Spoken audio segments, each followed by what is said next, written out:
Дали знаевте, наместо да го напишете целиот овој промпт на ChatGPT и да го добиете овој резултат, можете да го напишете и следниот краток промпт и да го добиете истиот резултат како и претходно.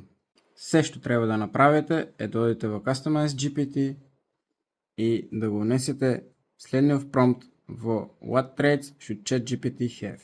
Истото можете да го постигнете и во Perplexity AI и да ги добиете сличните резултати. Во Perplexity AI тоа го правите со одење во Settings, Personalize и го пишувате следниот промпт во Introduce yourself. За повеќе tips and tricks можете да ме заследите на мојот YouTube канал RoboNuggets Macedonија или пак кликнете на следниот линк кој ќе ве донесе во нашиот RoboNuggets community и кога ќе отидете во Classroom можете да наидете на повеќе наши туторијали, меѓу кои е и туторијалот за монетизирање на TikTok AI машина. Исто така, нашето community е доста активно и цело време комуницираме меѓусебно и си помагаме едни со други.